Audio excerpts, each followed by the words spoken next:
Hello, lads. Hello, ladies, and welcome back. It's Wednesday night, which means one thing. We aren't usually here on a Wednesday.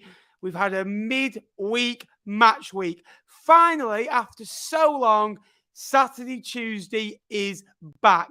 We had 11 games in Sky Bet League One that finished, again, 38 goals across the third tier. An absolute ridiculous day for Sky Bet League One. We had drama at the top, at the bottom. We had a load of red cards, a load of goals, a load of victories in there as well, and a big match week as we approach a quarter of the way through the Sky Bet League One season, as we approach October now. But tonight, we aren't alone. Tonight, as you know, Jake isn't on a full-time contract yet. He is still only on trial at the weekend. We have complied the help of our mate, top of the table, the comeback kings, 4-0 written all over it. Tom, good evening, sir. Good evening. I was referred to as your colleague earlier on, wasn't I, or in your video this morning? So we'll take that, mate. I'm looking forward to this, mate. How are you? I'm very good. We both won yesterday. We did, obviously, yes. Some of us can keep clean sheets, Tom. It seems.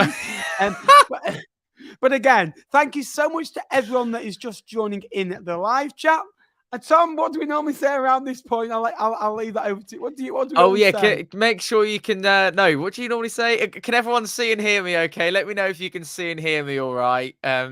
Which we can both see and hear each other, Ben. So I hope that that's being transmitted back home. But we shall see. Lovely shirt, by the way. Oh, mate, mint. I was about to go. It's mint, isn't it? Well, obviously, it's colour mint, isn't it? It's just mint. It is. Cobbler's title charge incoming. Here it is. I think there'll be a few Northampton fans in here tonight after a couple of good victories. Hello, Paul. Hope you had a good birthday yesterday. Our favourite lady of them all, Sue. Here hello, she is. welcome in. Logan as well. How are we doing? Play up Portsmouth. Hello, mate. Hello and welcome in. Tom, just quickly. How is life right now at Portsmouth? We will come to Portsmouth later on. Just briefly, it's good, isn't it? Games. I don't think it could. It couldn't really get much better, to be honest with you, Ben. You reliably informed me before we went live that we have the best home record in the division. I think taking 25 points from a possible 33 to start the season is absolutely tremendous. I'm delighted by that. I'm quite tired, if I'm honest, Ben. I was up till about 2:00 last night compiling a pretty spectacular evening of watching Pompey play football. But yeah, I mean, we said this before, and a stick to beat, and we'll get into loads more detail, I'm sure. But a stick to beat Pompey recently has kind of been, oh well, we were top of the league this time last year, and look how that all turned out. Actually, by this point, we'd kind of slipped to sort of 4th or 5th, and it was starting to we weren't at the top for as long as we have been in terms of game weeks this time last year. So it has a different feel to it. It has a strange and bizarre feeling. Pompey fans in the chat, Pompey fans watching this back will tell you that this group is never really one that you can associate with being able to do what it's demonstrating that it can do, which is, that's fantastic. We can be heard. That's awesome. We're not just talking for the sake of talking. This Pompey group is different in the fact that we can come back in games. You introduced to me as one of the supporters of the comeback kings, and that's exactly what we are. I'm worried what's going to happen when we do lose the first game, or we concede one too many goals and can't get back into the game. What's the reaction going to be like? But we don't need to worry about that for the time being, because we are top of the league, Ben. Absolutely. And we're going to start off with Blackpool, more Portsmouth chat later on in the episode. Again, get liking, guys, and get your comments in throughout the broadcast. Blackpool 1, Derby County 3, a superb victory on the road for the Rams. And Derby County have now won 4 out of the 5 away. The only team they lost to, Tom, was Bolton away, where they lost by 2-1. Joe Wildsmith undeservedly got sent off. That changed the game. But other than that, a couple of good away victories in there as well. They've got the most goals in the division away from home. They scored 13 times, 3 yesterday. Collins as well, up and running as well, which I think is huge for his confidence. 4 in 4 now. It all started with the goal against Portsmouth just a few weeks ago. Thanks, 5 Ben. for the season. He scored 11 last season. So I thought I'd get one in there early. Again, you did draw against them, didn't you? So you couldn't quite win that time, did you? No, mate. Again, it was a superb result. On Derby, it's a victory that they need more of. And if they could just transition this to home, they'd be all right. Yeah, it's a really clinical showing from Derby, I think. Blackpool, obviously, with the lion's share of the ball, but Derby did a lot more of it when they had, a lot more with it when they had it. 4 big chances for Paul Onside last night, and converting from 3 of them is excellent. I think a standout for Derby, Ben, for me, was Corey Smith. He took his goal brilliantly, important in the other 2 as well. It's a really, he is a really dominant presence in the middle of the park and he was at Bloomfield Road last night. I think that's easily his best game for Derby and a performance that he deserves an awful lot of credit for. Interesting one. I don't know if you've got it written down, but at this point last season, Ben, David McGoldrick had scored once for Derby. This season, this time round, Martin Waghorn, James Collins, you mentioned there, they've already got 11 goals between them, which I think is quite significant. They've got the goal scorers. I feel like they've got a real balance in midfield, and defensively, things look pretty assured too. Blackpool struggling to put a run together at the moment. Back-to-back wins after disappointment away at Adams Park, followed up by that last night. Plenty to work on, but of course, loads of time to fix it. So loads to come from Blackpool. And they've also got, Derby. They've also got Mendes Lang as well. He's got 4 assists. No goals yet, but he was slightly more in a forward role yesterday. He was kind of drifting out to the far hand side, and as well, Tom Barcusa looked really good yesterday at the bar, and creative one as well. Blackpool, they looked so open on a number of occasions. Derby had a real chance in the first few minutes, didn't they? And I think it was Corey Smith who put one through, and it unlucky not to score on the day. I think Grimshaw made a really good save there. Blackpool at times looked really open, and then they'll look really good. I think that's kind of what Blackpool are going to be this season. They'll go to Barnsley, they can come to your better clubs and go and get a result. But I do see them struggling maybe teams like this. I think Dembele, since coming in as well, obviously he used to play for Celtic, has looked lively. Blackpool have a tough set of fixtures coming up. They've got Charlton away, Stevenage at home, Oxford away coming up. That is going to be a real tough set of fixtures that we'll see the metal of the Tangerines. And Bolton, I think we're starting to see a little bit more from them, aren't we? Going further on to Lancashire, Greater Manchester. It's Lancashire, lads. It's not Greater Manchester. Anyway, enough about that. They beat Stevenage 3-2. And again, Stevenage showed plenty of character, but it was the Whites who got the victory in this one. They've won the last 2 games now, and 20 points after 10 games. They've got 91 points from their last 56 League One games. That is the 3rd best out of the teams currently in League One. Only Barnsley, 96. Portsmouth, 95. Well done, you've caught up. You only got 71 last season, Tom. Just a kick in the teeth there. We're ignoring last season, Ben. Ignoring that.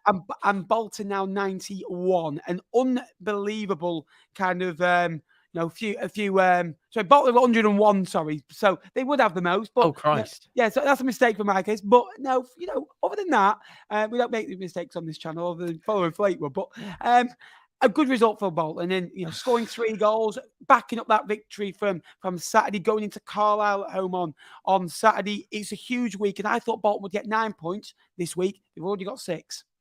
Yeah, and I think Bolton fans will be thinking they might have got away with one last night, actually. I think Stevenage gave them a really tough test, as they have done for many sides so far this season already. They're in for a really exciting debut season back in League One, I think, for sure, for Stevenage.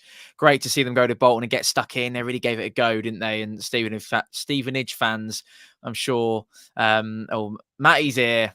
Matt, I feel so sorry for Matty. I know we'll chat about Cheltenham later on, but I feel so sorry for Matty.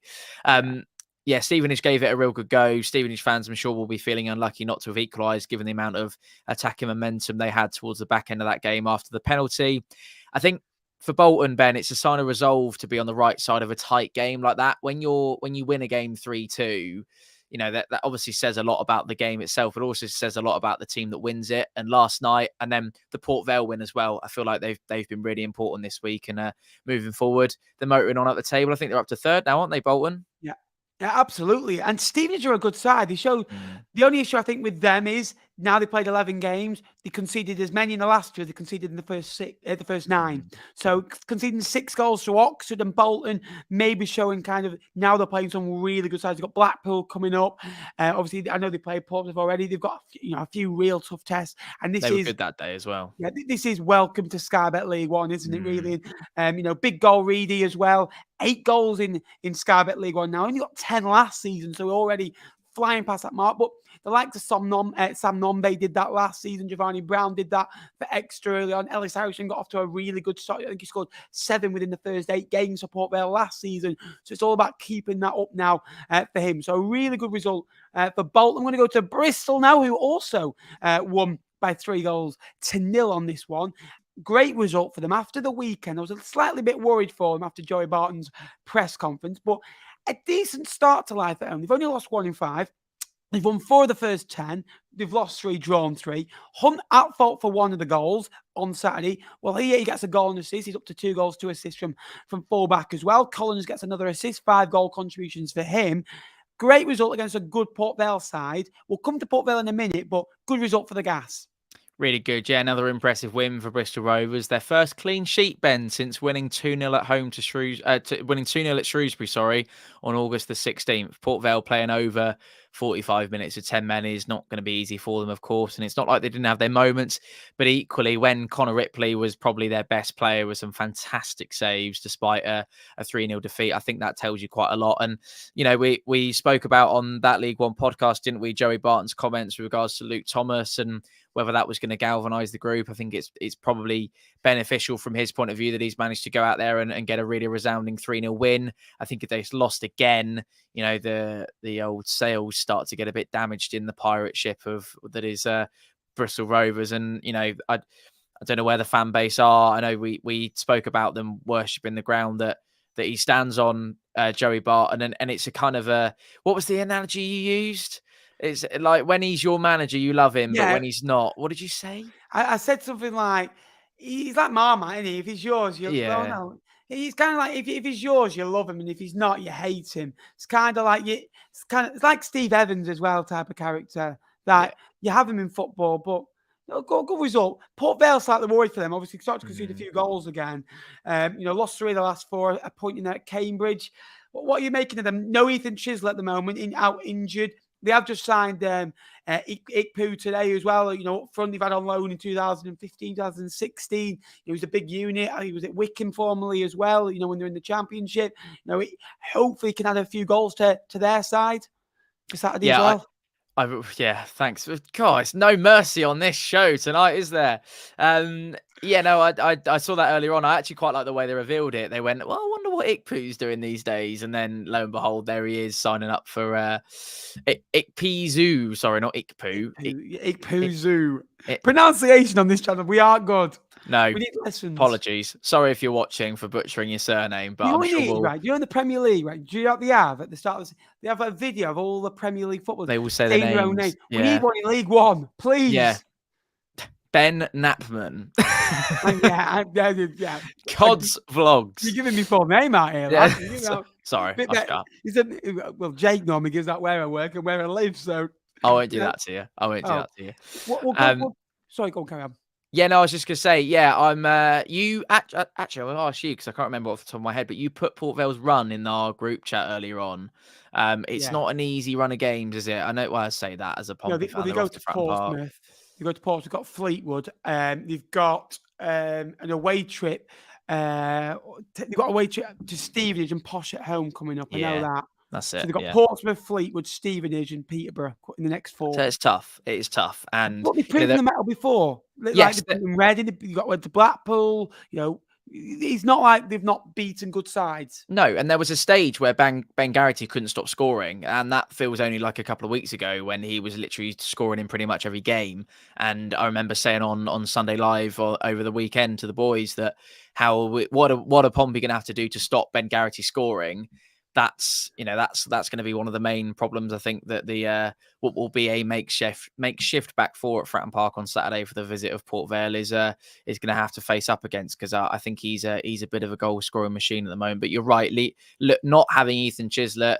If you're a T-Lop Extra subscriber, you'll know that Jake put him in his League One. It was like a draft 11 fantasy thing that we did, wasn't it? And he was really singing his praises, and to not have him, that's quite a key cog of what they're trying to achieve.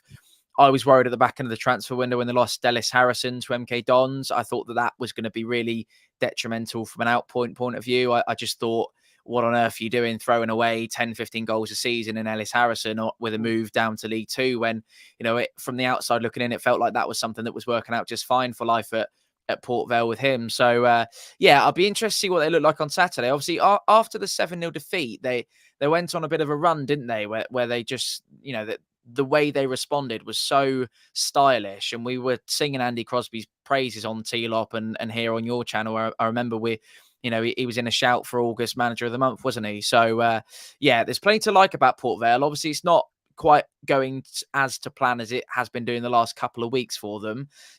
A couple of defeats. I think it's back-to-back defeats now, isn't it, for them? So, we'll see what awaits for them at Fratton on Saturday.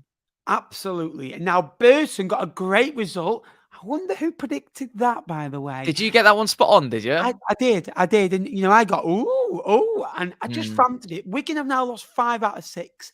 A win at home to Cambridge in that run. Look, they've lost to Barnsley, they lost to Blackpool, they lost to Bristol Rovers, they lost at the weekend as well. And it's not like they've been playing poor sides. It's the performances for me at Wigan. Sean Maloney said they didn't play too badly yesterday. Well, looking at the statistics, looking at what the fans are saying online, it seems a million miles off.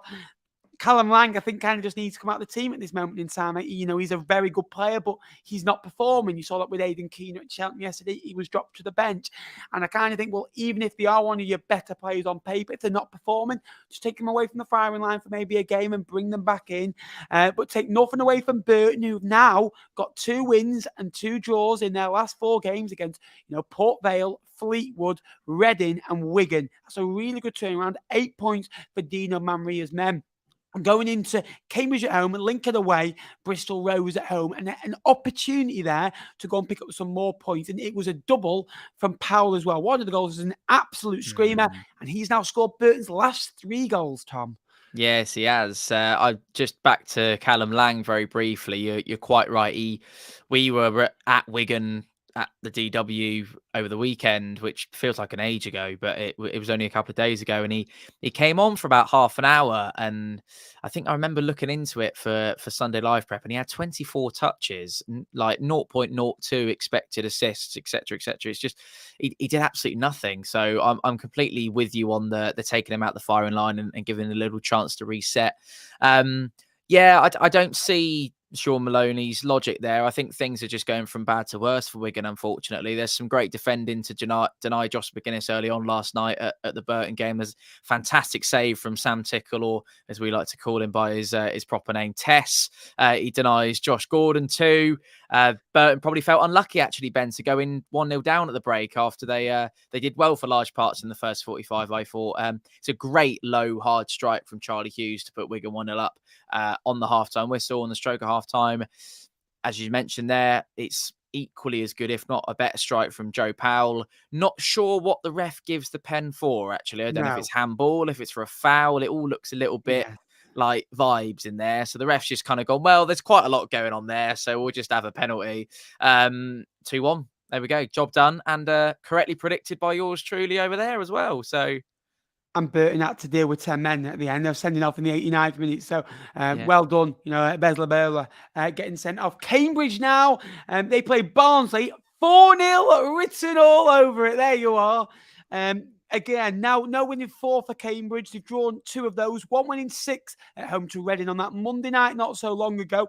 And they had chances. There was 15 shots on target, 8 coming to Cambridge, 7 to Barnsley. But 4 of those end up in the back of the onion bag, as our other co-host says.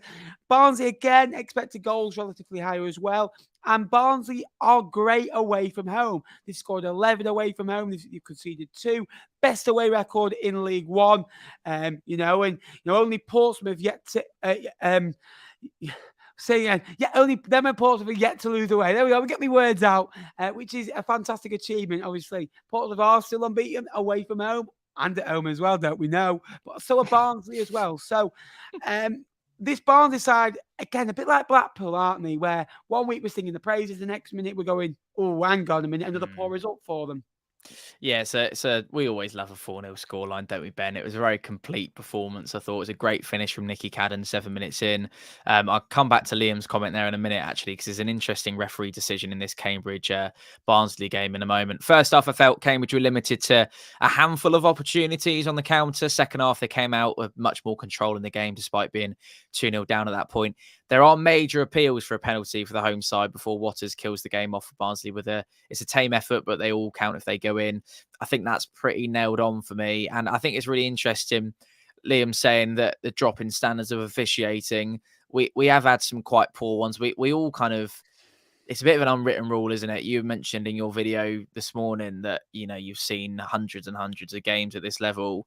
It does feel like I know there's a crisis at the kind of the very top of the game in the Premier League with VAR and decision making, and that to me is kind of a bit of a fluky mistake and born out of everyone's going AWOL about VAR. But actually, try being a fan of an EFL club, because you people like Jurgen Klopp would be calling for games to be replayed every week, and you'd never get anything done. So if we adopted that kind of policy, then the pick of the bunch for that goal, Ben, in the 4-0 win is 7 minutes from time for me. Our mate Taylor from Barnsley on tour has the perfect angle of it in his video of the night last night. John Russell, a fantastic curler that's kind of one of those that's always heading away and around the keeper, and it just nestles the back of the net nicely. It's an easy one to say. 3 wins from Barnsley's last 5 games. Cambridge have gone without a win since the start of September now, Ben. Yeah. Well, if you remember last season, the first 4 home games, they won and they were looking good. And again, they just started to fall off a little bit. And it was when they played Barnsley last season, similar time to last year, fell off a little bit. And it got to about January and they had 30 points on the board for about 3 months and they just couldn't get off. So Cambridge just need to keep picking up points, because 14 points from 10 games, I think, is a relatively good start for them. Considering they had Derby, they've had Wigan, they've had Barnsley, they've had Reading, they've had some tough tests in there this season so far. Carlisle, Peterborough now. Now, Carlisle went to a back 4 and they've been mainly playing a back 5-3-2. And I say 5 as the important bit. It's not a back 3, it's a back 5. Holy coming in for the suspended Anderson. No winning 5 for Carlisle. They have drawn 3 of those. 6 points in 6, 8 points in total. So they only got 2 points from the first 5, 6 points in the last 6. Against some good sides, really. Lincoln away, Stevenage away, beat Shrewsbury, a point here. And in the last minute as well, Gibson with the goal, on this far-hand side. He's played in a multiple, different positions this season, whether it be on the right, on the left, as a striker, behind the striker, central midfield. He's that kind of Mr. Mark Hughes has just been sacked at Bradford City. Not very surprising. That's all we'll say. Anyway, thanks for that. Thanks, Jeff. Sorry. Breaking news. Back to you in the studio. Again, Carlisle looked compact. Peterborough get the goal. But now for Peterborough, after the Ronnie Edwards goal, 12 points this season they have dropped from winning positions. And I often call Peterborough his winning positions. Portsmouth on the brain. We get it. Can't get enough of us, can you, Ben? Peterborough 12 points from winning positions. And that's Derby at home going a goal up. That's Orient at home going a goal up. You draw the game. Bolton away, you draw the game. A minute later after scoring. Here as well. And it's like, when's it going to end? And it's kind of like I've always said with people, when they look good, they look unbelievably good. But when it kind of gets tough, they have no fire in the belly. And to concede that late on, it cost me 100 quid in a bet. So thank you very much for that. But it just screams they just need something. And, I need to see more from Mason Clark. I need to see more from Jay Jones. Clark Harris, Adebayo, on the far side, I'm liking. But again, I just need to see a bit more from a few of the Peterborough star players.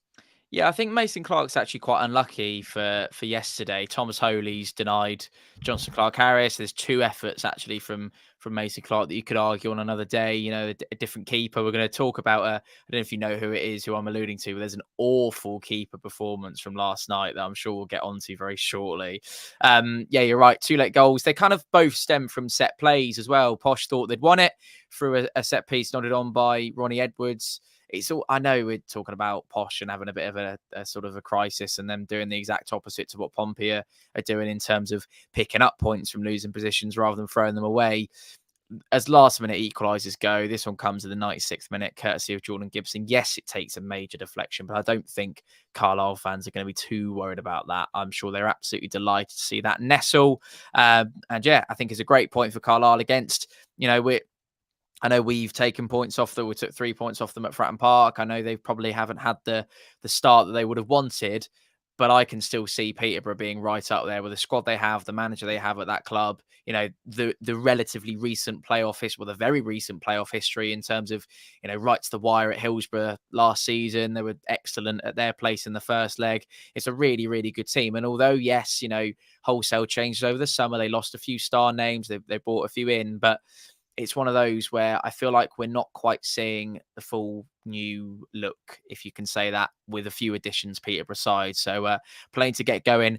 I had Carlisle to go down this season, Ben. I make no bones about it. And I think that point has, salvaged something there. That might be a really important point come the end of the season. They might completely shock me and stay out comfortably. Who knows? But I think their last few games have left them down there, and completely mean all this with the most respect to Carlisle fans. They are currently where I would expect them to be in the table. I'm not expecting them. I don't think anyone's expected them to climb too much higher. I think it'd be fantastic for them if they did. But results like that are only going to be positive in their plight to stay up in League One and perhaps even push on from there. I tell you what about pushing on. Michael Appleton's got Charlton pushing on. He has. Again, 5 games now. Obviously, Appleton has had, control of 4 of them, and he's drawn 2, managed to win a couple as well. But now 3 wins, 2 draws, 11 points. Things looking a little bit rosier. A 4-1 victory yesterday. And very, very, I don't know the right word, controversial. I think Amundsen sending off. That's all we'll say. Controversial? I think it's. I think I kind of. He gets the ball first. He gets the ball first. You watch His it back. studs are like that, and in he goes. Watch it before. He's fouled into the ball. He's fouled into the ball, Tom. Oh, I'm not sure, Ben. I'm not sure. I saw it in VAR. We need VAR. No, we don't. VAR is shocking. We do not want that. Anyway, enough about referees. It's a great result for Charlton because no goals on Saturday away at Shrewsbury. They've gone to a 4-4-2. Anike missed a penalty. Alfie May scored 2, 6 goals now, for the season, in 9 games. If he did that over the course of the season, he's going to go and get 30 goals this season, isn't he? So, Teddick, Blackett, Taylor, Anike and May as a front 4 is unbelievable. For Exeter, they've conceded some goals now, 9-3. Oxford, Northampton, now Charlton. Conceded 9 to Reading in the Papa John's Trophy as well. We're not forgetting that. It just screams a little bit. They need a bounce back as soon as possible, don't they? Barnsley coming on Saturday, they won 3-1. Last time out at the end of last season. Bristol Rovers away from home. That's tough. It's a really, really tough game. They won both games against them last season. Won at Bristol just after Christmas, 4-3, and beat Barnsley, at home. So there is opportunities there to, go and get 3 points. Yeah, there is. It's been a tough recent ride for Exeter, really. They've lost 4 at the last 5 now, and one of those wins was against Cheltenham. So those last 5 losses, Leyton, Orient at home, Oxford away, Northampton, and then obviously yesterday at Charlton. And it's amazing how you can see that tumble from grace so quickly. I know we're very early days, but I remember it literally feels like a few weeks ago, and it probably was, that Exeter were top of the table. You have a little look, and I'm sure we'll look at the league table at the end of the show. At the end of the show, Ben, but they're 10th, and they're now 9-10 points off top. So very, very quickly you can tumble, and I know it's early days, and I know the league table is still trying to work itself out a little bit. We're starting to see it come to fruition, but tough night for Exeter. Alfie May, mate, as you just mentioned there, he is only giving you more reasons to be your favourite number 9 in League One, isn't he? As you've mentioned before on this channel many times.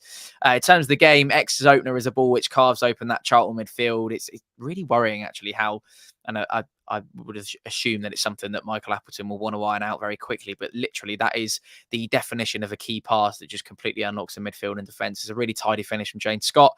Lovely ball from Alfie May for the equaliser. Blackett Taylor is the first one to the rebound off the bar just before half-time as well. I think the penalty is quite a soft one. I'm not sure if kind of it just, I don't know, the keeper just not the keeper, sorry, the referee. And I know we're talking about referees and they've had a shocking evening by the looks of it because we've been talking about them far too much on the show already. But it's an interesting one. He's very, very quick to make that decision. So it's a great save initially from the spot. But that man again, Alfie May, is always there to finish things off. I had written down here definite red for Will Amerson, but we've obviously discussed that a minute ago. Lee Burns left in acres of space. Naturally, going a man down will do that too. It's a really nice finish after he came on off the bench. Alfie May's literally the creator of his own goal for the last one, and he feeds off the blocks and the scraps and fires one into the top left-hand corner. All the composure in the world. What a finisher that man is. And as you say, he's on track to get some really impressive numbers this season. Absolutely. On to Cheltenham against Fleetwood now. Another victory for the Cod Army. 7 points in 9 for Lee Johnson's men. 50% win record for that man. Again, an even game in terms of the statistics, in terms of possession. Shots, Fleetwood have 3 times as many. Again, 2 to 5 shots on target. Fleetwood did have chances, but so did Cheltenham. They looked lively, but just didn't know what to kind of do in that final third. They looked a void of confidence, and it just doesn't seem like they've got anyone to put the ball in the back of the net. Problems run deeper than Alfie May leaving the football club. Cisco Munoz is gone. Jesus. There we are. We've got 2. We don't want a League One. Matty Taylor, eh? We'll come to him in a bit. I think he could be next to go in League One. Let us know in the comments, by the way, who you think the next manager in League One that could go. I think Matty Taylor, at Shrewsbury could be the one. I know you love him to bits, but I think he'll be gone. I only love him to bits because he was a fantastic goal scorer for Pompey. I have no direct correlation with him in terms of being a manager, but yeah, that's quite significant news. That is. Absolutely, but again, sorry.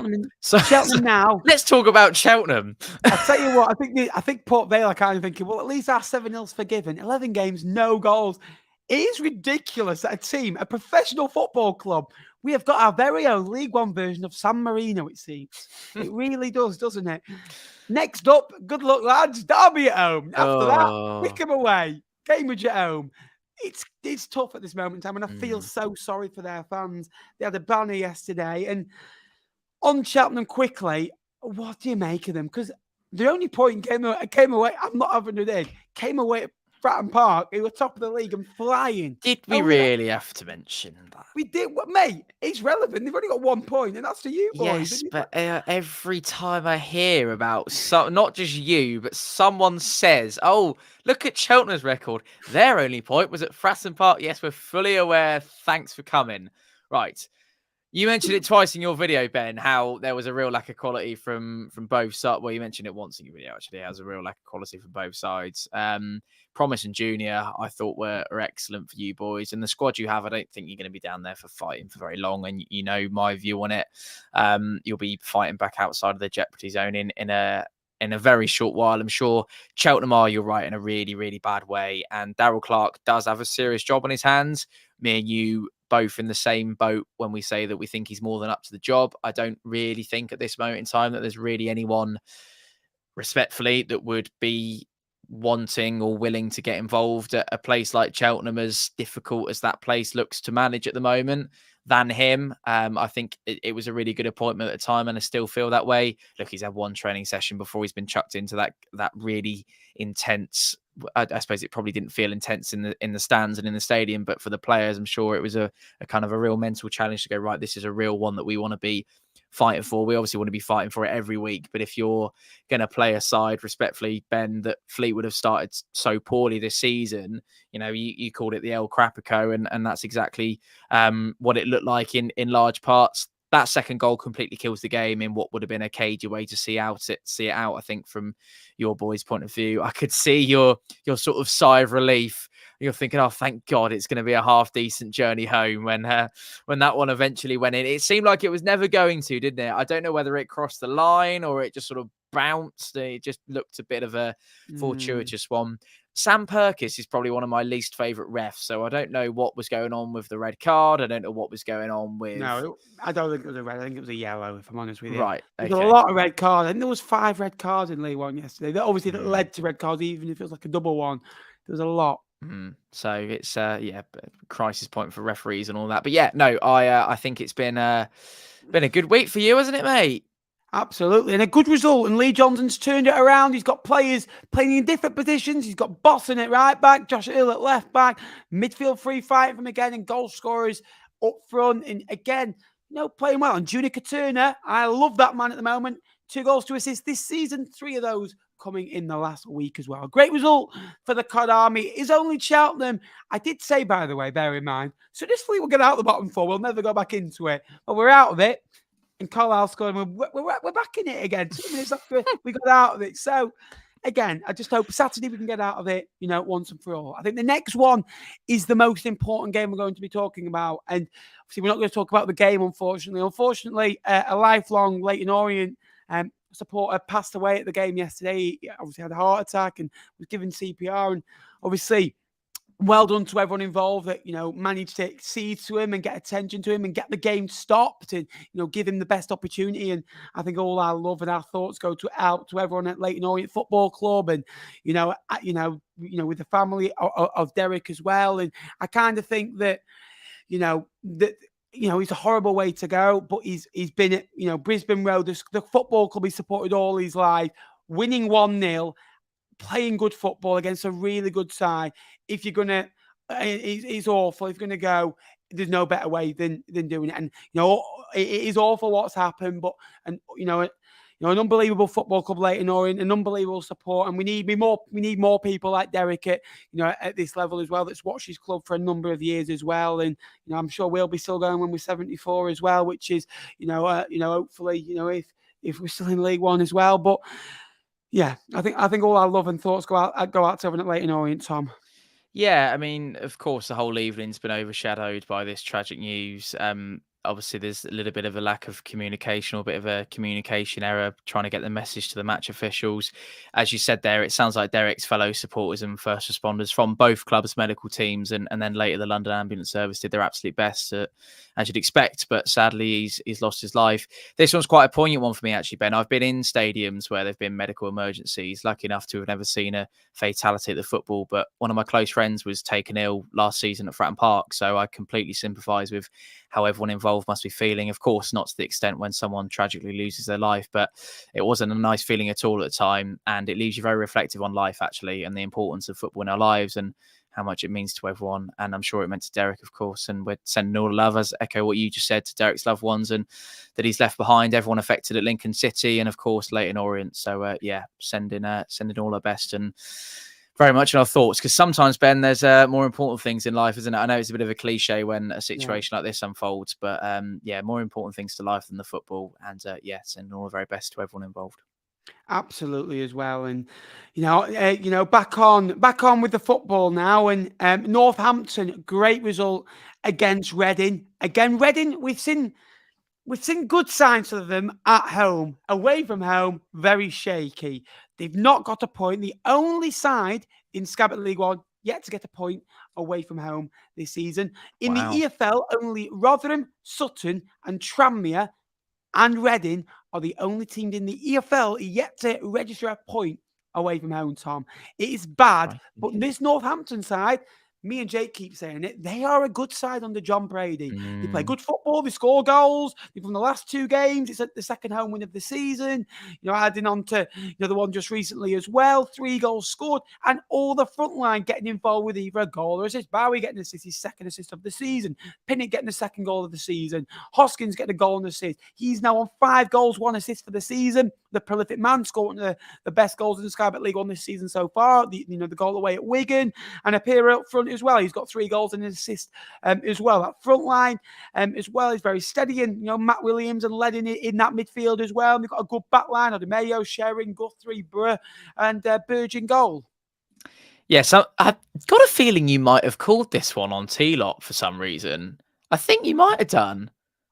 Well, unlike you, Tom, I don't get like 3 points a week. I'm quite. I'll have I got 9 last week, so getting up there, and I'm actually. It was still wasn't it still the lowest? No, it was second lowest.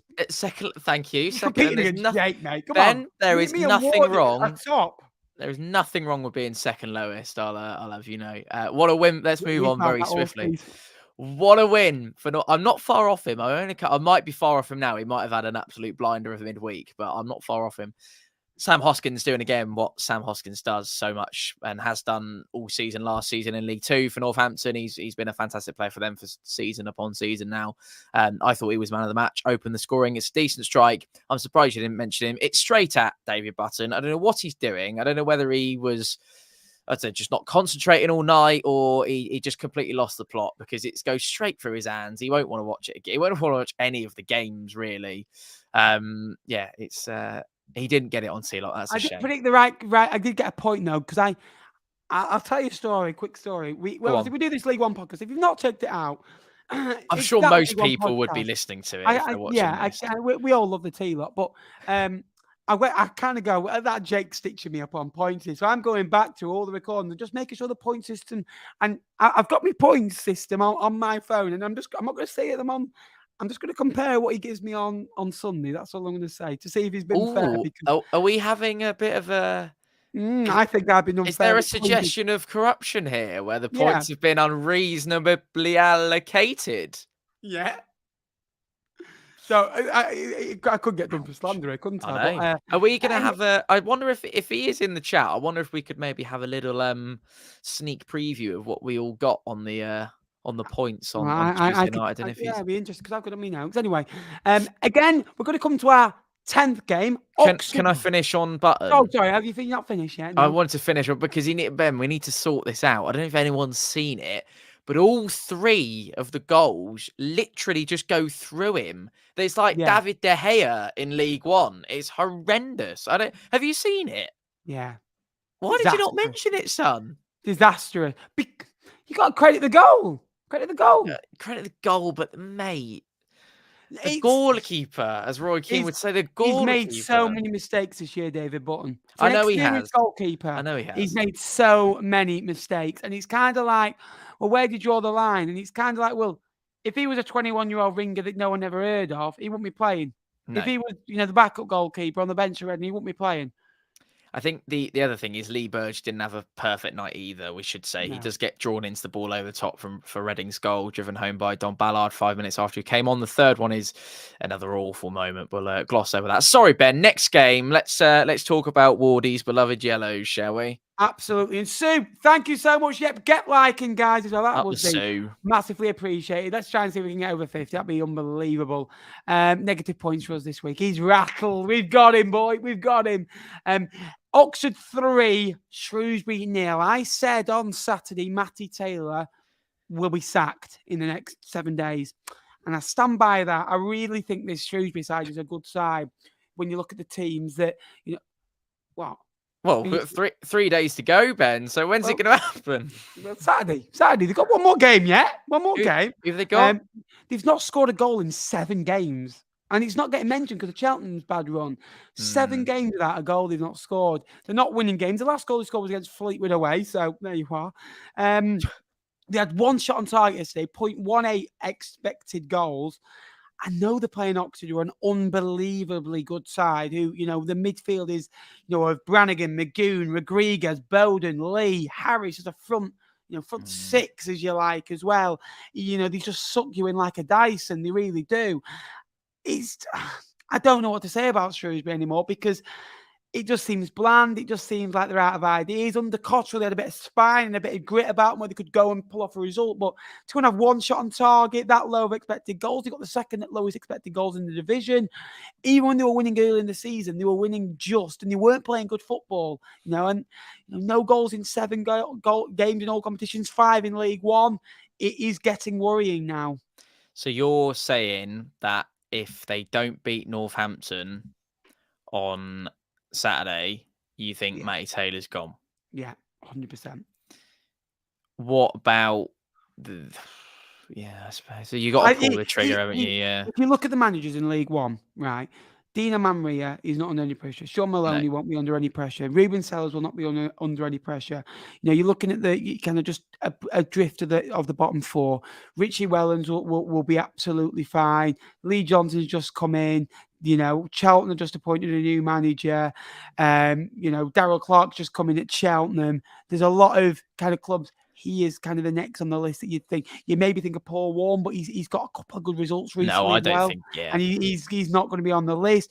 And then you're kind of thinking, well, who will be the next one? Who? No goal in 7 games is no goals in 11 is criminal, but it's not being talked about this Shrewsbury. They've not been good for it.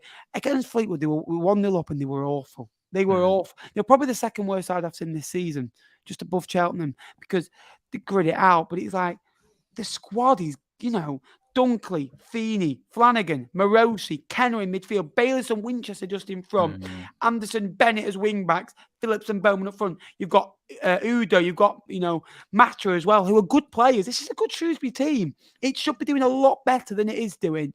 And I was very wary of this appointment when it got announced. I kind of thought, well, you've kind of handed in. It really feels like you've handed in something really reliable and stable, and what you trust for a gamble. It kind of felt very.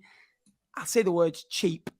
I think that's how it felt. It felt like that in the transfer window, player-wise as well, though, didn't it? They're always, I can't wait I'm going to talk about that in a minute. Thank you for reminding me, Logan. Yeah, I'm assuming you're talking about Shrewsbury, and then we'll get on to Oxford, Ben. But yeah, I think the case in point for me was probably the defending for the third goal. I mean, that just screams of a side that has absolutely no confidence, or the attitude and the whole kind of morale around the team just feels like it's rock bottom. And Oxford United, you've already mentioned they're a fantastic team, and we all know they are. They've recruited incredibly well over the summer. Jesus, is it rammed down our necks every Sunday, isn't it? It's in our faces, but rightfully so, because they are fantastic.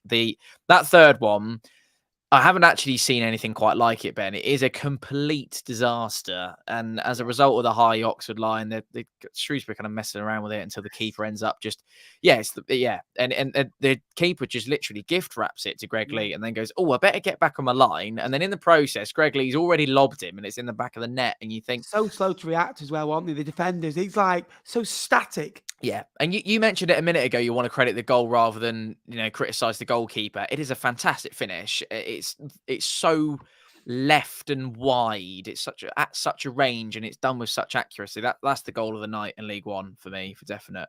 And Oxford, absolute domination. That man again, Greg Lee, some fabulous work down that left-hand side for the first one. It's a fantastic ball in for Finley Stevens on the volley. 2 of the yellow summer recruits, as we mentioned there, the fantastic business combined, in fact, brilliantly.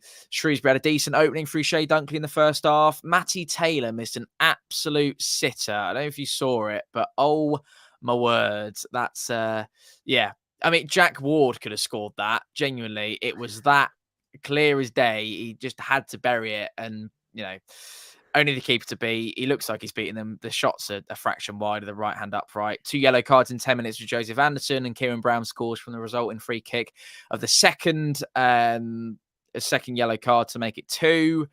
And yeah, we spoke about that third one being absolutely ridiculous. But do you see a case, Ben, at the moment? And I will reserve comment on this, but it feels a little bit, and I know it's very early to be talking about teams pulling away, but that top crop of Pompey and Oxford, I saw a tweet last night from a Pompey fan, James, who said, are Oxford and Pompey going to end up looking like the Ipswich and Sheffield Wednesday of last season, where Ipswich and Plymouth Ipswich and Sheffield Wednesday, wasn't it? They just pull away and just end up being, leaving the rest of the league for dust. Or it's probably a little bit early to start making that kind of comparison. Yeah, but I think you can say Sheffield Wednesday didn't end up getting into the top 2. So kind of you can leave, but you've got to do it over 46 games. Yeah, over 11 games is good, but still got 35 to go. This Oxford United side have spirit, have goals. The last 6 goals, Tom, have come from defenders. Finley Stevens, Greg Lee got 2 the other day. Elliot Moore, Brown, Greg Lee. I know Greg Lee's been playing as on the far left wing in the last few. He's still a defender by trade, isn't he? And this is, Ruben Rodriguez again hasn't been shining for goals, but his time will come. Mark Harris is now back in the side. Bowden, Magoon, and Brannigan. It's a great team, isn't it? Yeah. And they've even got quality Stanley Mills and, and Harper as well. These are good players as well. And it's just gonna keep getting better. I really, really, believe that about Oxford. And I kind of think Bolton will be in that race as well with you. I kind of think they can go to anywhere and win 1-0, and they can score anyone off the park at home under Ian Evatt. I kind of think if they can keep winning, they'll be just fine. Last game of the night, we've saved the best one till last, lads and ladies. Portsmouth, 22 games unbeaten. You last lost a game on the 11th of March. Your League One record under John Messinio is you've won 17, drawn 13, lost 4.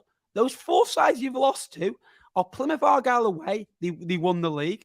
Sheffield Wednesday at home, you lost 1-0. They finished 3rd on 96 points and won in the Sky Bet League One playoffs. You lost 3-1 away at Barnsley, who were a League One playoff finalist. And you lost to Peterborough away, who were a League One semi-finals in the playoffs as well. 3 of those coming away. You only lost by more than 1 goal twice under John Messina. You scored 51 goals in 34 games, conceded 28 in that run. You've won your last 4, won 7 of the last 11, got the best home record in Sky Bet League One. You played 8 of the top 12, and you've got an unbelievable record there. You've won 5, drawn 3, and against the bottom sides of the table as well. You've only played 3 teams, but you've won 2, drawn 1. I wonder who that was against. 4th most goals in the division, best defence in the division, only conceding 8 goals, 4 clean sheets, and you've had a 4-0 written all over it this season. And you're the comeback kings, 14 points this season, and that's just the start. What a win against Wycombe. Anything else to add, Ben, or is that it? I'm out of puff now. I'm out of puff. If that's not worth a like and subscribe, I don't know what it is. Absolutely, yeah. Get liking and subscribing. Yeah, I think to maybe simplify one of those a little bit of what you're saying, because I think there's so much to unpack there. But 4 losses in John Messino's time in charge in League One. John Messino's been in charge since January, and it's the 4th of October today. So, and that's a lot of, me and you both know, it's a long time in football terms. Like, there is very rarely a time where you go from a calendar year from January to October and lose 4 league games. It's, it's that run that Sheffield Wednesday went on in the middle of last season, isn't it? It's that kind of vibes. I'm just enjoying the ride game by game, to be honest with you, Ben, as a Pompey fan. And I know that sounds very managerial-esque, and that's exactly what you'd expect the players to be saying. But until Pompey give us a reason to start, the only gripe that you can have, and I said this to someone today, that if we were having an issue like the issue with, if we only had this issue last season, we would literally be going, this is unbelievable. Like, we are so lucky to be this good. But because it's been quite a highlighted issue so far, I think it's worth mentioning is that record of comeback kings, that's fantastic. Really pleased with that. There are a lot of games so far this season where we've conceded first in, and we've given ourselves a bit of an uphill mountain to climb. Wasn't the case away at Barnsley. It was the case away at Derby. It was the case the other night. It was also the case against Lincoln. It's been the case a couple of extra times as well. Wigan as well, yeah. Yeah, so there is only so, and I'm not saying it's luck based, but there is only so many times that you can come from behind comfortably. Yeah. And it wasn't comfortable last night at all. It was literally with about 20 seconds left on the clock, right? And you could argue it could have come a lot sooner. I think we did really well last night, and it should have been a goal maybe sooner than it did come. But yeah, we haven't kept a clean sheet now since the back end of August in League One, which is a real it's a real struggle. And, we've come from behind in 8 matches already, as you mentioned, already this season, and take at least something from the game in those 8 games. In 5 of those, we've completely turned the game on its head and come away with 3 points. So there's naturally the question of, over the question marks of the frequency of conceding the first goal, but also plaudits needed for having it in us to have enough to turn it around. Something we haven't seen for a long, long time. And it doesn't actually even feel like, as you say, we're at full throttle yet. Paddy Lane, Ben, I'm I won't exclusively reveal it, but I will be going to say hello to him tomorrow night at a supporters club meeting, which I'm very excited to go and See you there, mate. I'm going to go and give him a little the cuddle. hotel. You're more than See you there, welcome to mate. come down, mate. You're more than welcome to come down. Yeah, no. So I can't wait to see him and tell him how good at football he is and tell him how much we love him, because he's come out in interviews and said how much he loves being down here. You've mentioned his relationship with Scott Brown to me in the past. It's common knowledge on your Twitter page that was something that was relatively sour. But I felt like, and you told me this anyway, you gave him such a glowering reference. I was so excited to see him play when he signed in January.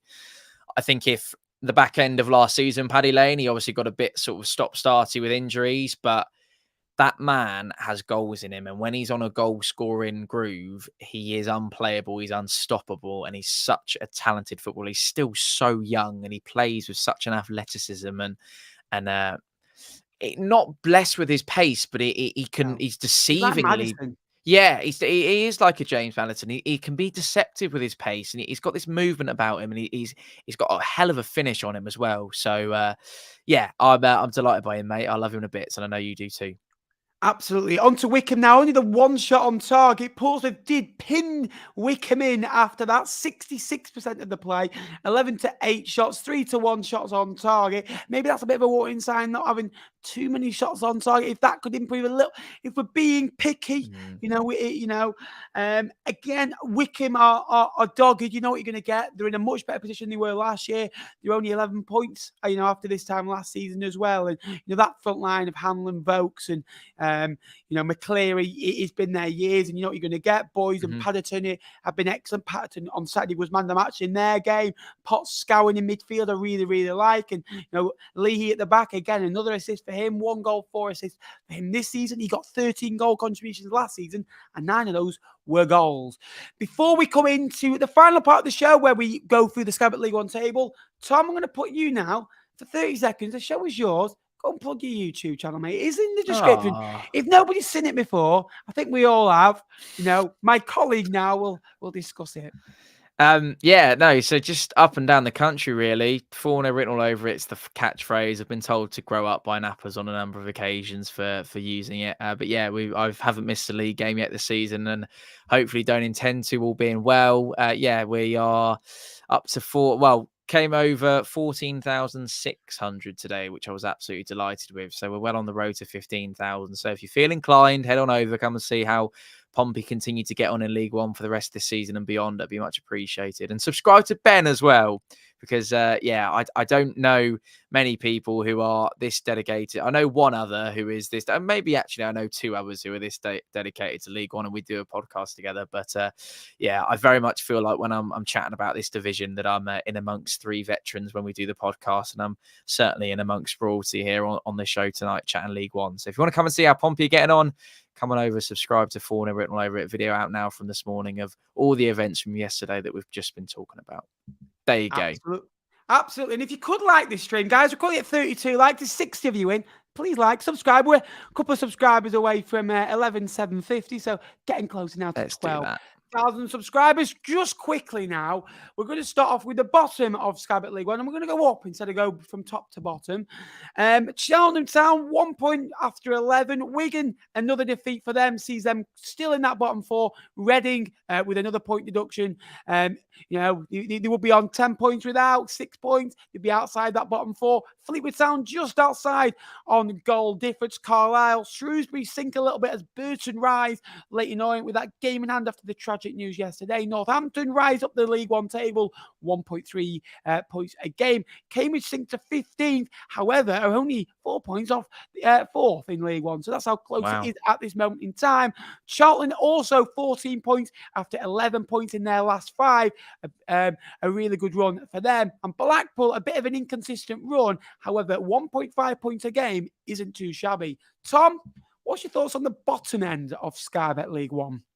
I think it's all quite tight, Ben, if I'm honest with you. I kind of looking at it, and I was kind of looking at it as we were talking, really. You kind of plotting the various different teams down there, and you were talking about managerial changes. Wigan and Reading, yes, kind of, we weren't all expecting them to be down there, but we knew that there were underlying issues that were going to mean that I will be going. I don't. If you got a I Papa am. John's paint pot, We've got Wigan away. I'll be at Wigan then, mate. Wigan fan, aren't I? That's what I'm known for. brilliant.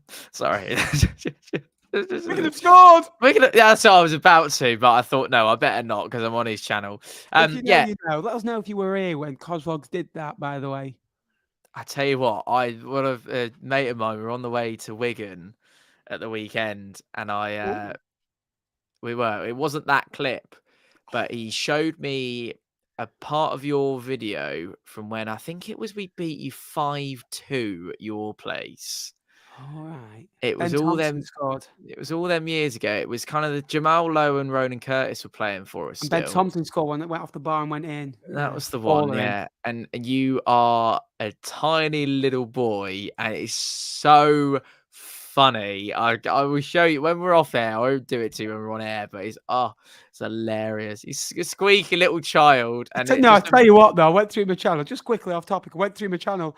If you notice now, a lot of my old videos have gone. I deleted about 150 videos off my channel in the last few days because I'm like, nope, delete. He's going to go and delete that one now as well. But yeah, that's still going up. That's one of the highest view videos, that. Oh, there you go. You can't delete the Pompey ones, mate, can you? No, of course not. No. What would that do to the ad revenue? Yeah, no, I want to say is a credit to the way in which that you have blossomed and grown on the internet, mate. I think when I watched that, and you were fantastic back then, and you're still fantastic now. But it's just amazing to see how things have changed. Anyway, back to the league table. I'll climb out your arse briefly. Cheltenham at the bottom have obviously changed the manager. Wigan and Reading outlying anomalies. Fleetwood have done the same.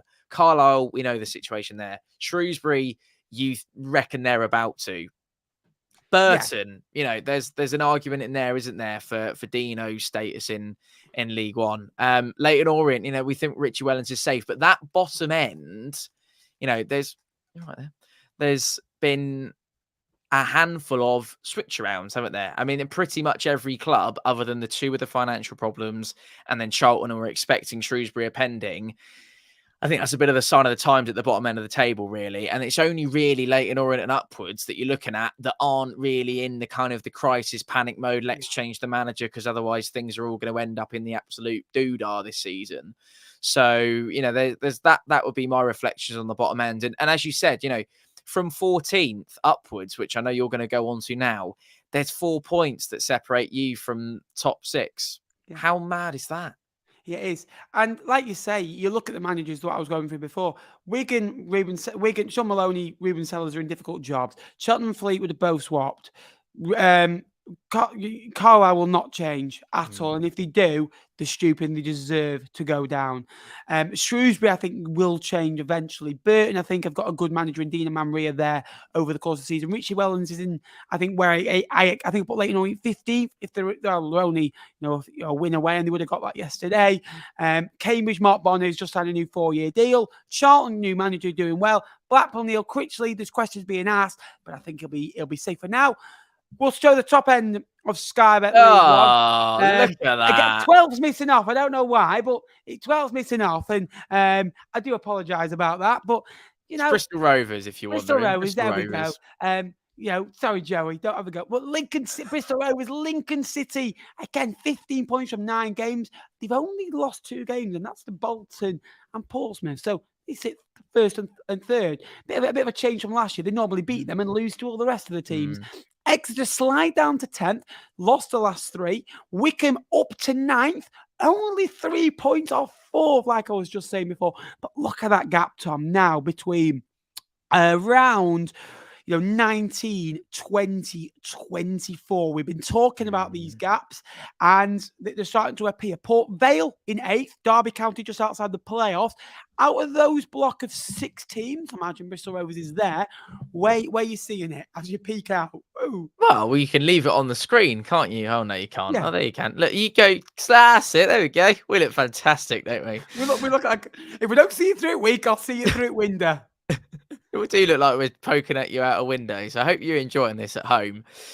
Yeah, we mentioned this earlier on in your hour, didn't we? How there is that little bit of a gap just starting to grow. And you look in that played column and no team's played more than 11 games. And there's some teams in there that have played 9 for reasons that have been covered earlier on. So I'm looking at the form guide really, Ben, in the last 6 games, and I'm thinking there aren't any teams, even just bar Pompey and Oxford at the top there, that are currently on a consistently pleasing run of form. You could argue Peterborough haven't lost for a little while. It's quite a good run for Lincoln there too. But other than that, everyone's a little bit inconsistent. I think Blackpool are a perfect example of that case in point. Where are Blackpool on there, by the way? Blackpool are 13th.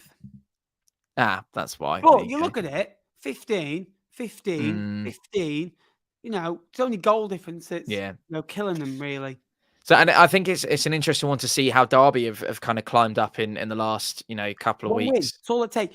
I always say on this channel, and I said on T-Lop, I went 3 point. They'll get 3 wins this week, Bolton. I really believe that against Port Vale, against Stevenage, and against Carlisle. That's a real difficult set of 3 fixtures. You've got going away to Vale Park, which is horrible to go to because it's so dogged and they make their own rules and they're a good side. Stevenage are doing really well for them. And Carlisle, you can get points from anywhere, can't they? And look at them now. They were struggling a couple of weeks ago. They're on 20 points. And if they didn't win those games of football, they'd be down where Cambridge are now on 14 points. And that's the difference.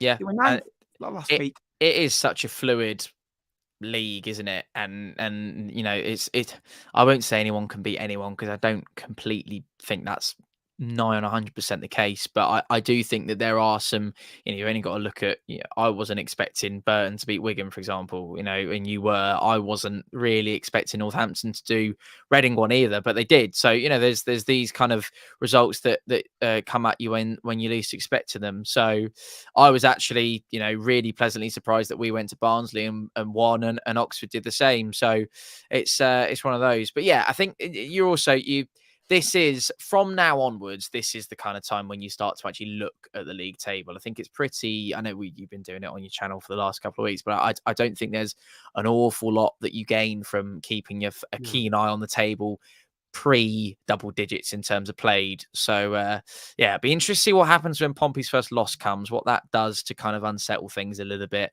Be interested to see how big that gap may or may not grow between second and third.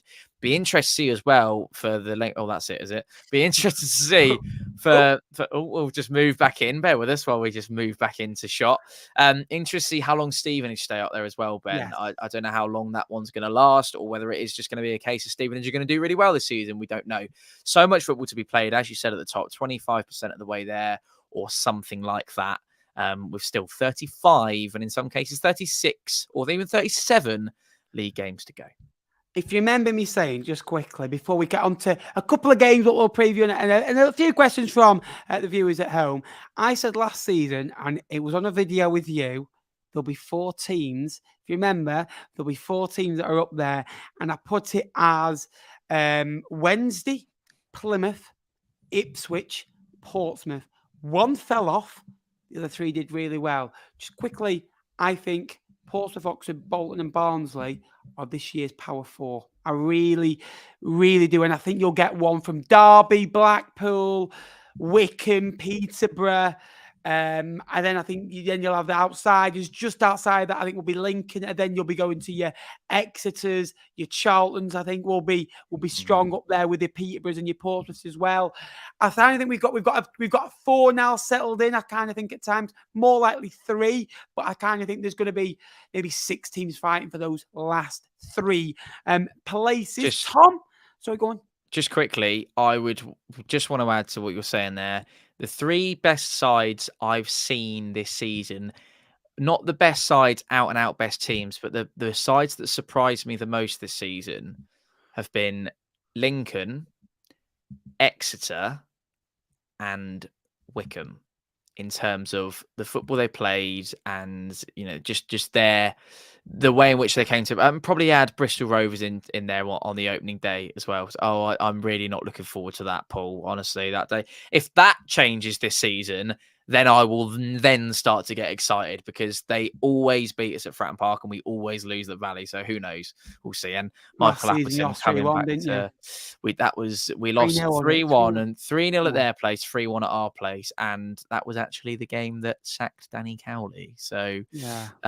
it all pushed him over the edge, or if he'd even been pushed too far. Anyway, that's going back. That's a bit of a history lesson that we don't need to talk about right now. What I was saying is there are 4 teams there: Bristol Rovers, Lincoln, Exeter, and then yesterday against Wycombe, that I thought, you know what? Those teams are probably up and around there in terms of some of the quality of the football that the likes of Barnsley and Derby were playing against us and have been playing against us this season. I think it is tighter than quite a lot of people may expect now. I don't think there's an awful lot, and there isn't an awful lot in the points tally, as we've mentioned there.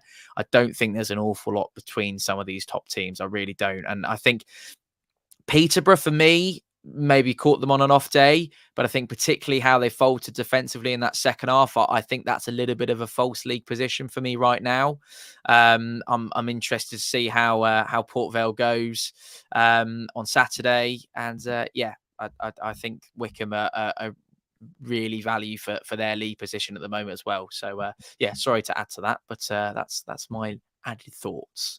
Thank you so much to Jimbo as well for the nice words. Just quickly now, we'll go through this under 90 seconds. Oxford against Bristol Rovers is an early kick-off in Sky Bet League One. Bolton, Carlisle. Apparently it's a derby. Someone said it was that game that early. No, not for me. No. Charlton, Blackpool. Tom, Michael Appleton against his former side. Not very well liked. There could be an interesting one. Yeah, he's going to be facing a lot of former sides this season, isn't he? He's got to play Lincoln with, and he's got to play us as well, of course. So there's a few feisty ones coming up for Michael Appleton soon, Ben. Cheltenham go to Derby. Derby go to Cheltenham, sorry. Exeter face Barnsley, looking to get back to winning ways. Fleetwood, Wycombe, again last season, 1-1 at Highbury, 2-0 at Adams What are you Park. expecting? Say again? What are you expecting from that?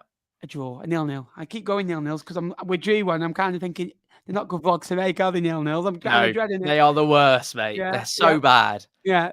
10 out of 10 on the video. Thank you. Don't do that to us. Yeah. Don't. Leyton, Orient, Reading could be an interesting one. Orient, I want them to put on a display for Derek, certainly as well. It'd be really good. But Reading need to put on a display sooner rather than later as well. Oh, sorry. Yeah, no, that's my turn. I thought I'd cue you in for a bit. Thanks, mate. Yeah. Well, I mean, it's an absolute mess at Reading right now, isn't it? You know, I don't like to brag about this because I know you have a very strong feeling on away attendances, but Pompey sold out 3,000 tickets in about an hour and a half from Reading away earlier on today. So very much looking forward to going to there. Hopefully they haven't, for our sake, sorted themselves out by the end of the month. See, we play Port Vale on Saturday. Yeah, I was going to save that one till the end, but I think the chat's got there before me. So there we go. Peterborough Lincoln is very exciting, Ben. Very exciting. Well, Lincoln don't really do well at Peterborough normally, but I kind of think they'll get a point this weekend. I really do. I just kind of see Peterborough as a bit fault. And I think Lincoln are a really good side. And they've shown it so many times. And that Erahan, Hamilton, and reach the Y. Rico Hackett is a very, very good player. And Jensen in goal. Sorensen, proved his worth the other day as well. It's not just he's got a lot of injuries as well. Ben Howells, Tyler Walker, and so on. Portsmouth, Port Vale is a run going to carry on. See, we play Port Vale. So, over Jake's face. Can we get on with this, please? I've got a life to get on with. That was his reaction to that. Got edited out of T-Lot, but that was his genuine reaction. Can I just say, by the way, we're 73 minutes into an hour's episode. We always go over, and we've still got 65 people watching. So please please subscribe. And if you're enjoying it, get in the comments below and ask as many questions as you like, because we'll stay for a little bit after to answer a couple of your questions as well. We've got a bit of technical stuff to go through, haven't we, Ben? I've got to try and we're going to look at doing a stage for you. I think it's going to be quite a quick conversation, actually, because I need to... Anyway, we'll talk about that later. Me, mate, you're talking to, couldn't even say... Microphone gate. The least technologically advanced man I have ever come across is like living in Victorian Britain. It is an absolute joke. Anyway, it's like internet hasn't reached Fleetwood yet. It's ridiculous how that's... Sorry. I like the way we've both gone off as soon as we say Port Vale. Oh yeah, it's all falling You're a apart. Yeah, curse. so we Can't play just go Fort up. Vale. Please, I can't deal with you anymore. Um, Right, go on. Go on. so yeah, we play Fort Vale on Saturday. It's happened again. Should we talk about Shrewsbury, Northampton, and just save our Yeah, blushes, Ben? We talk about Port Vale another time. yeah. Sounds good. Again, Shrewsbury again need to get back to winning ways. They placed a very, very good Northampton town side, and Stevenage Wigan. I kind of think that'll be an absolute thriller. I can see Yeah, Stevenage winning in as well. So, guys, get your questions in for me and Tom as well, and go and subscribe to Tom. Like we said before, he does a fantastic job over on Written All thanks, Over It. mate. And Newcastle are 3 to the good against the Farmers from France, Dad, PSG. Dad's watching that downstairs. I think that's why he came in to tell me the news. But who Absolutely. wants to watch that when you can watch this, mate? I'm not being Yeah, funny. absolutely. You know, League One and chill. That's what they all I say. was like, whoa. What's your thoughts on Lee Johnson? Man, he's a breath of fresh air, bundle of infection, loves football, and he's brought something to the football club that we didn't have. Players playing in different positions, but we're not playing the back three anymore. We're playing the back four, which is correct for the football club. He's not afraid to change it in game or make changes or drop certain players in. We've got a couple of wins. We've not played well in games, but he's getting performances and getting out of that bottom four. I'll worry about performances another time. We're just about winning games of football. Now Bristol Rovers are Johnson Clark hours away from signing top 6. I don't think Chris Martin is the man, though. So what about you, Tom? You look at what Port Vale have just done, signing Ooch. Who's that? Ooch, where it is. So yeah, we play. This is right. For anyone that wants to, this is what we are like off camera. Ooch, they signed Ooch, right? So yeah, I kind of think that's the difference between Port Vale and Bristol Rovers at the minute. I think I know Bristol Rovers won 3-0 yesterday, but I kind of think Port Vale having that striker. Can I ask a question? What do you think of the whole Johnson Clark Harris, obviously on the whole going away and then coming back in and saying, "Oh, here I am again," sort of thing? Yes, he's obviously got back into the scoring groove. There's absolutely no denying that. But that must be a bit weird from a kind of a player point of view, don't you think? Going away, goes, right, I'll see you later, guys. I'm off on a new adventure. Enjoy your careers. Maybe we'll cross paths again at some point playing on the same football pitch. And then literally like 24 hours later, he's straight back on the training pitch. It's very weird, isn't it? Kind of, it's not happening for certain reasons, and I kind of think you have to blame the Bristol Rovers side to it. Obviously, what he was in a taxi on the day before, and obviously playing against Bristol Rovers at the weekend must have been weird. Kind of, this is where I could be in January. Do I do this? Am I under pressure? Do I, obviously he is going to put 100% in because he's a footballer and he wants to put himself in the market for, if not for other football clubs, but. It's kind of only like us leaving a job and kind of, oh, hang on a minute. If your job doesn't work out, obviously you wouldn't go back the next day, would you? But if your job doesn't work out and you're back 2 months later, 3 months later, it'll feel weird, won't it? But I can't imagine being a footballer. And I imagine being, a second choice striker in that situation. You've just come in, you've just signed, because Peterborough signed a couple on deadline day. They let Tishamanga go out, they've let a few more go out as well. Imagine being behind and kind of thinking, well, I was getting game time here. Now I'm second fiddle. You imagine it's not just ruined just Johnson Clark Harris. It's ruined a couple of things, hasn't it? Yep, definitely. Thoughts on Neil Collins? I don't know what to make of him because 1 week Barnsley are really good away from home. They're a bit like Paul Ward. They'll hit you on the count. They've got pace. They've got power. Waters, Cole, Styles in midfield is a very, very good player. They've got a good, the giving away, I think, at the back. I'm a big fan of. I don't know if you saw yesterday. He went off the pitch and as they won 4-0, he went like this to one of the cages. Yes, I did see. I thought we need stuff like that in League One. I kind of like the way that Barnsley have gone for a different approach. Over the course of the season against better sides, I do worry, Tom. So not like playing Pompey and Oxford at home were 2 good sides then? No, I just said I do worry against when they play better sides. Oh, I see what you mean. Sorry. So, as in, sorry. Look at it. On Saturday, I made a point of, well, they've lost 3 of the 4 they've played in the top 6. The only side they beat was Port Vale, who are now outside. And it's like, I think they'll beat teams that are better than them. because of the quality they've got on the pitch. To be 3-0 down after, after what was it, 25 minutes against Portsmouth, two goals in literally 30 seconds of each other.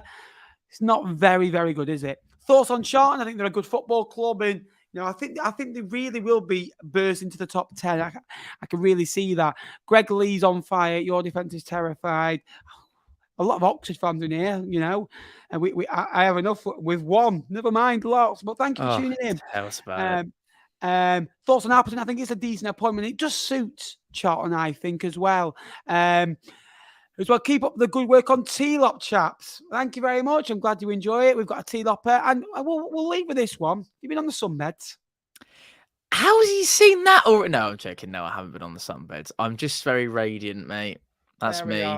Loving it. Tom, we're going to end it here, mate. Thank you so much for giving up 80 minutes of your life. You're very welcome. On.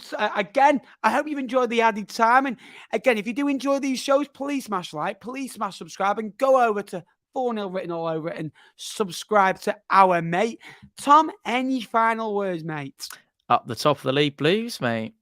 Thank you very much. There you are. Thanks, mate. That's all you need to say. So why not? Well, thank you very much. The top of the league. Bye then. Of the bottom four. Yep, Tom. Bye, mate. Thanks very much, mate. But again, back to the sunbed for me. Yeah, thank you so much for watching today's live stream. I do hope you enjoyed it. Please like, please subscribe. And if you are new, again, come back next time for some more League One action. We'll have Jake back on Sunday, and Tom will be appearing very, very soon as well. I won't be there for Sunday then. Crikey. Yeah, well, Jake's got his regular slot. We've got to fit in the contract. The VKs. You've got I understand. For another 3 months. Anyway, thank you so much for watching. A big over and out. Up the Cods, up the Portsmouth. Play it, Pompey. Thank you very much for watching. Up the Sky Bet League One.